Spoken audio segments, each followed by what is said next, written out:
तूफान से जुड़ी इस वक्त एक बड़ी खबर मिल रही है जामनगर से, जहां सेना भी एक्शन में आ रही है। राहत बचाव काम के लिए सेना के कॉलम डिप्लॉय हो गए हैं। अपनी तैयारी पर भारतीय सेना ने वीडियो जारी किया है, जहां सेना की पूरी तैयारी दिख रही है। तो ये बड़ी खबर आप देख रहे हैं, जहां सेना भी पूरी तरीके से तैयार है। एनडीआरएफ, एसडीआरएफ तो काम कर ही रहे हैं, लेकिन सेना के अलग अलग ब्लॉक्स बनाए गए हैं, अलग अलग कॉलम बनाए गए हैं, और वो कॉलम अलग अलग जिलों में, क्योंकि 9 जिले हैं कम से कम ऐसे जहां प्रभावित होंगे वो, इसीलिए अलग अलग कुछ रिजर्व में रखे गए हैं, कुछ एक्टिव मोड में। जैसे ये टकराएगा, कुछ अगर हानि होती है, एनडीआरएफ, एसडीआरएफ के जवान अगर कम पड़ते हैं तो इनका भी इस्तेमाल हो सकता है।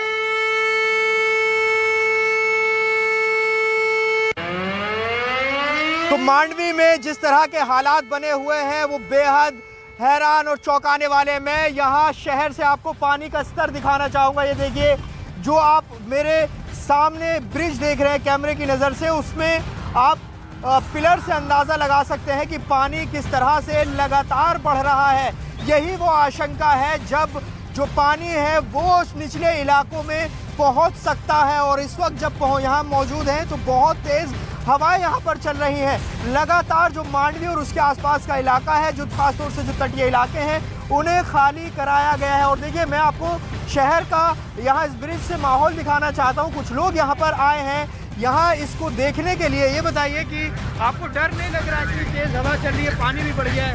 नहीं, अभी जा रहे हैं, देखने आए थे खाली। अभी जा रहे हैं, घर पे ही जा रहे हैं। किस तरह से खुद को आप सेफ रख रहे हैं? नहीं, सेफ ही जाए, अभी जा रहे हैं, इधर देखने आए थे, घर पे थे। क्या देखने आए आप?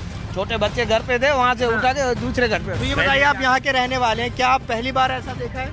नहीं, बहुत बार ऐसा देखा है। अच्छा, देखिए ये लोकल है। एक और मुझे यहाँ पर कोई फोर्स नज़र आ रही है, मैं आपको दिखाऊं। देखिए, एक गाड़ी और यहाँ पर रुकी है, फायर रेस्क्यू इंस्ट्रक्टर लिखा हुआ है, और ये यहाँ पर स्थिति देख रहे हैं मेहसाना म्यूनिसिपैलिटी। सर, क्या आप बात कर सकते हैं?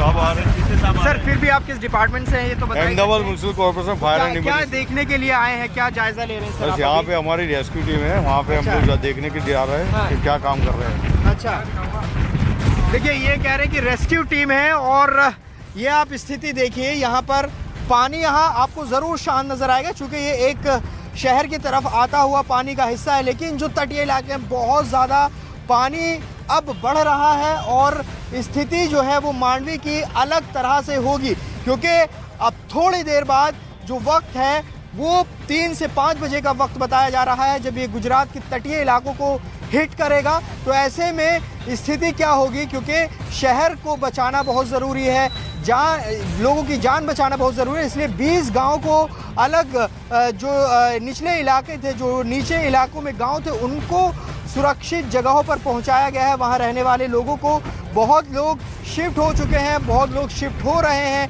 लेकिन कुछ लोग अभी भी जो शहर के हैं वो यहाँ पर पहुंचे। आप यहीं के रहने वाले हैं, क्या स्थिति है? स्थिति एकदम ठीक है, और कुछ है नहीं। हवा लग रही है, लेकिन बोल रहे हैं 5 बजे तक है, और कुछ नहीं है। जो 5 बजे हिट करेगा। हवाओं की स्पीड बहुत ज़्यादा है, हवा की स्पीड ज़्यादा है, मतलब झाड़ी वगैरह का नुकसान पहुंचा है। इस स्थिति बहुत ही गंभीर है, देखने जैसा है, और तंत्र यहाँ का बहुत अच्छा है, जो कि पूरी तरह सपोर्ट करता है। स्थल उधर इधर हमको जाने में तकलीफ नहीं होती है तंत्र के हिसाब से। देखिए, कह रहे हैं कि यहाँ का जो सिस्टम है वो बहुत मजबूत है, तंत्र मजबूत है। और मैं आपको तस्वीर यहाँ से दिखाना चाहूँगा। ये आप देखिए, पोर्ट और उसके आसपास की तस्वीर हम आपको दिखा रहे हैं, किस तरह से यहाँ पर स्थिति बनी हुई है।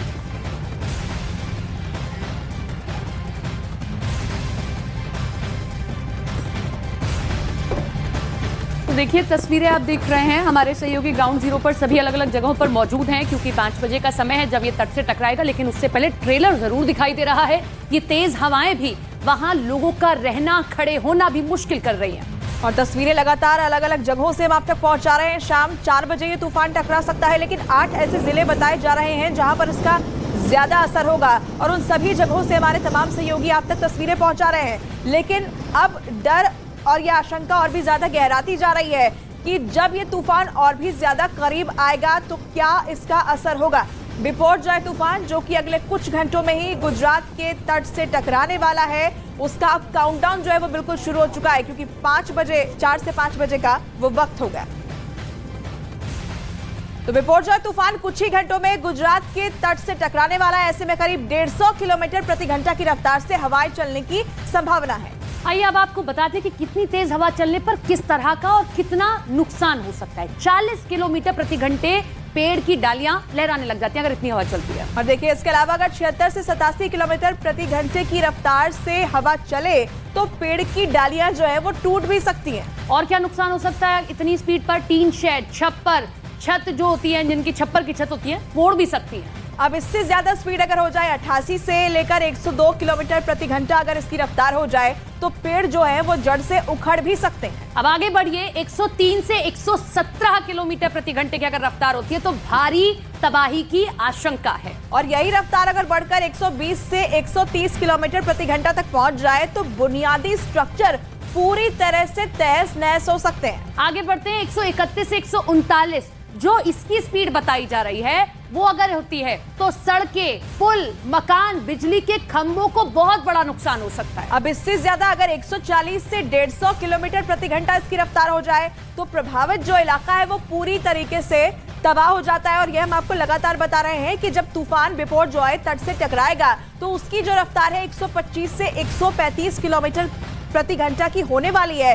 और इसीलिए ये आशंका जताई जा रही है कि कोई ज्यादा नुकसान तो नहीं होगा वहां पर, क्योंकि इसके लिए तैयारियां भी की गई है। पूरे रेंज को, 8 किलोमीटर के रेंज को हम आपको बता दें कि खाली करा दिया गया है, लोगों को सुरक्षित जगहों पर भेज भी दिया गया है। अब आप जरा अंदाजा लगाइए कि जैसे ही 70 से 80 किलोमीटर होता है तो पेड़ की डालियां तेज चलने लगती हैं, पेड़ गिर भी सकता है, लेकिन इसकी रफ्तार तो 130 से ऊपर है। तब क्या स्थिति होगी? ऐसे में गुजरात में बिपोरजॉय तूफान के संभावित खतरे से निपटने के लिए युद्ध स्तर पर बचाव कार्य किए जा रहे हैं। और इस बीच अरब सागर में हलचल मचा रहे तूफान की अंतरिक्ष से तस्वीरें ली गई है, जिसे देखकर तूफान से मचने वाली तबाही का साफ साफ पता चल रहा है। इधर तूफान से खतरे वाले तटीय इलाकों से हजारों स्थानीय लोगों को सुरक्षित स्थानों पर पहुंचा दिया गया है।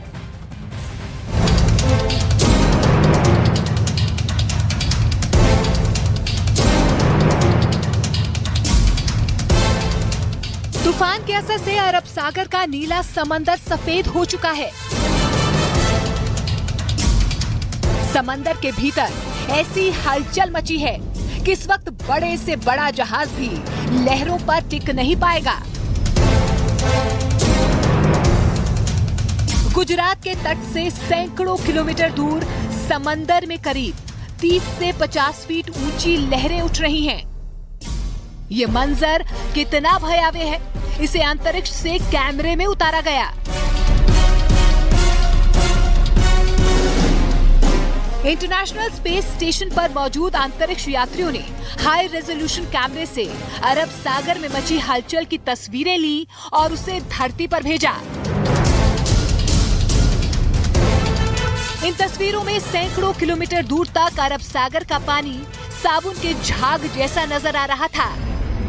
इंटरनेशनल स्पेस स्टेशन ने मौसम विभाग से ये तस्वीरें साझा करते हुए कहा कि इससे तूफान के पैटर्न को समझने में मदद मिलेगी।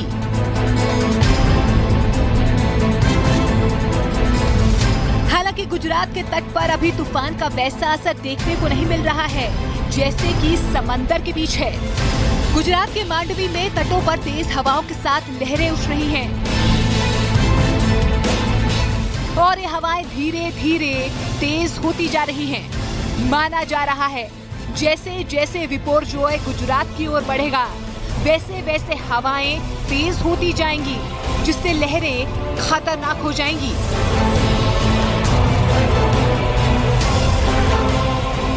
इधर तूफान से खतरे वाले तटीय इलाकों से स्थानीय लोगों को सुरक्षित स्थानों पर पहुंचाया गया।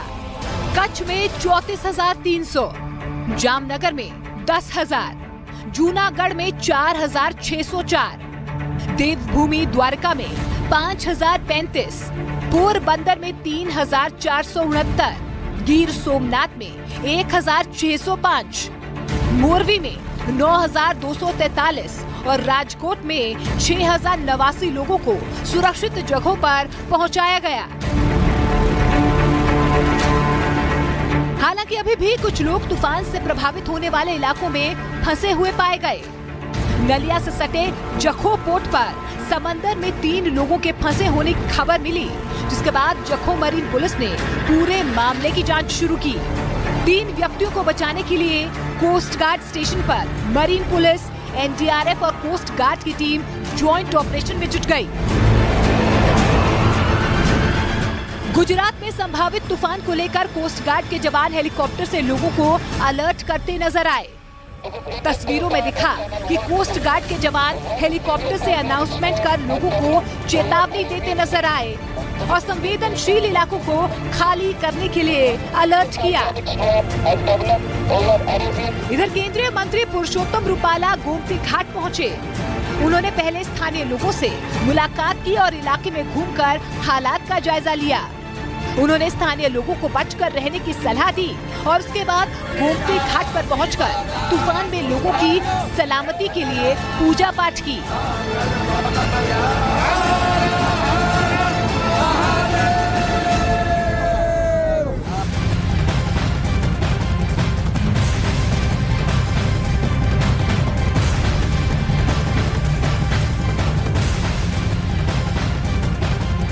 और मा तूफान की वजह से लगातार तेज हवाएं चल रही हैं और बारिश का दौर भी जारी है। गिर सोमनाथ में द्वारका बंदरगाह के किनारे एक मकान धराशायी हो गया। हालांकि हादसे के वक्त मकान में कोई नहीं था।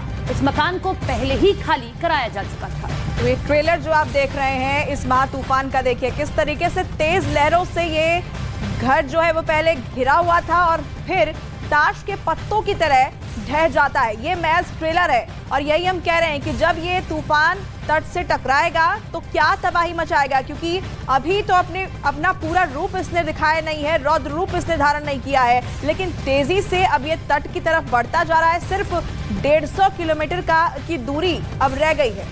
तो ये तस्वीर आप देख रहे हैं और इस तस्वीर को देखने के बाद जरा अंदाजा लगाइए कि आसपास के जो गांव हैं अगर वहां तक ये स्थिति होती तो क्या होता है। इसीलिए इन्हीं चीजों को देखते हुए, भापते हुए जो एनडीआरएफ है, एसडीआरएफ है या हमारे जवान है या जो भी रेस्क्यू टीम है, उन्होंने पहले ही लोगों को इवैक्यूएट कर लिया है। इस घर में भी अगर कोई होता तो उसकी स्थिति क्या होती।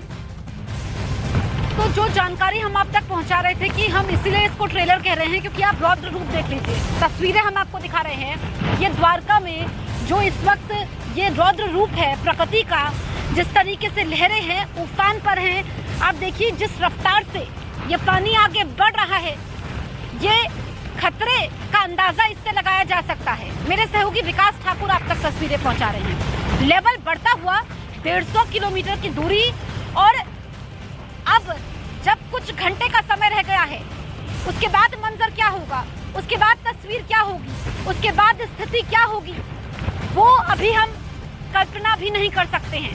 कोशिश तो की गई है केंद्र सरकार की तरफ से, राज्य सरकार की तरफ से कि यहाँ पर जरूरी कदम उठाए जाएं। तमाम एजेंसियों को डिप्लॉय किया गया है, लेकिन उसके बावजूद जिस तरह की तस्वीरें सामने आ रही हैं वो डरा रही हैं। आप इन तस्वीरों को देख लीजिए। जो इस वक्त हवा की गति है 50 से 70 किलोमीटर प्रति घंटे की गति, जब ये दोगुनी होगी उसके बाद क्या होगा। पेड़ों के गिरने का खतरा रहता है, जो कच्चे मकान होते हैं उनके गिरने का खतरा रहता है, जो बिजली के खंभे होते हैं, जो टेलीफोन के टावर होते हैं वो गिर जाते हैं, रास्ते को बाधित करते हैं, जो लोग सफर कर रहे होते हैं उन पर गिरते हैं। ऐसे में लोग तो घरों में कैद है। जरूरी चीजों की किल्लत ना हो, लोगों की मदद की जा सके, जैसी भी जरूरत पड़े। आप वो तस्वीर देख लीजिए, भयावह है वो तस्वीर रोंगटे खड़े करने वाली।